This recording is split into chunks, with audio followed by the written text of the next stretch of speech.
Well, we fucking told y'all it would happen. We fucking warned you what was going to happen, and now it's here. We told y'all that the transphobes, no trans girls in sports was always a fucking precursor. We told y'all it was always going to escalate because it's always been about attempting to legislate trans people out of existence for them. And now it's here. I want you to watch part of this ad.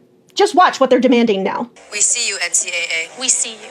You announced a new policy after Trump's executive order. This policy does nothing. To ensure women's sports are for women. You said you were going to comply with federal law. But you didn't. Your policy is based on a birth certificate. That's the proof required. But it's no proof of sex. NCAA women's teams are for female athletes only. That means those born female. XX, no substitutes.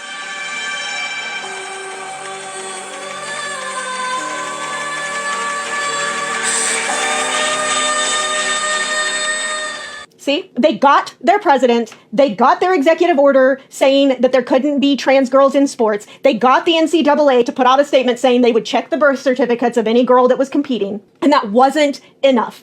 Wasn't enough, because it's never going to be enough for these empty fucking souled shrews. And you know what's fucking incredible? When you try to point out to these people, hey, not everyone falls within the XX or XY binary, they either just completely refuse to accept that, despite the fact that it's literally just scientific fact, or they try to dismiss you by saying, well, no, that's rare. That is rare, so it doesn't matter. First of all, you can't legislate rare people out of existence. Rare people with rare conditions are humans too, and also have fucking human rights, you dumbasses. You cannot create legislation that harms a demographic of people by not even acknowledging that they exist, no matter how rare they are. But also, chromosomal anomalies within the sexual chromosomes are not rare. They're not rare. They're the most common form of chromosomal anomalies. Are you aware of the fact that they've done studies that show that as many as 1 in 400 people have an anomaly on those chromosomes? That's nearly 1 million people in the United States alone.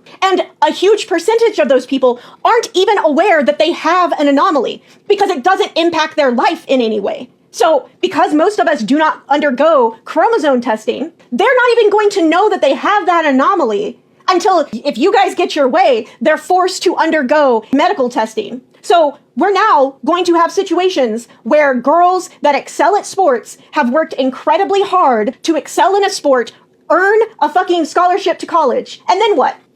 They undergo mandatory chromosome testing and they find out that they've had this anomaly all along. You've now completely fucking wrecked their world and their sense of self. And now you're taking scholarships away from female athletes. Congratulations, assholes. What you're asking for will ruin female athletes' lives. Because just because they have an anomaly doesn't make them not a female athlete, dumbasses. So just because fucking Riley Gaines couldn't accept that she's a mediocre ass swimmer, she now wants to take away scholarships from college athletes, female college athletes, just because they find out that they have a chromosome anomaly. Girl, somebody needs to set you down and let you know that all the makeup you cake on your face and all the fucking poison you inject in your face, that's fucking gender affirming care, baby. And even with all of that, girl, you do not pass. You might be cisgender, but you are not passing. And one of these days, because of the world that you have created for women to live in, one of these days, you're gonna get fucking gender checked in a restroom.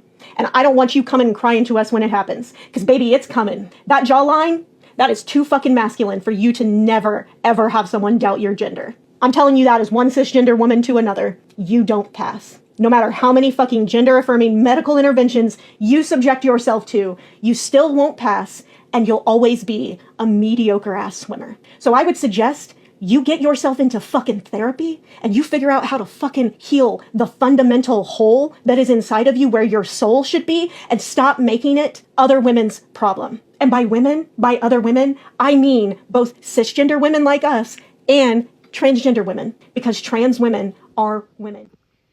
Tough question. Do I look trans to you? Well, sit down and let me educate you just a minute, because there's more than one way to be trans. I've been hearing all over here the MAGA folks saying it's either XX or XY and that's it. Well, no, that's not it. There's plenty of different combinations of chromosomes out there that they need to go study. Because, well, in my mid-40s, I was running 12 miles a day. I was in the gym all the time. I was a big guy.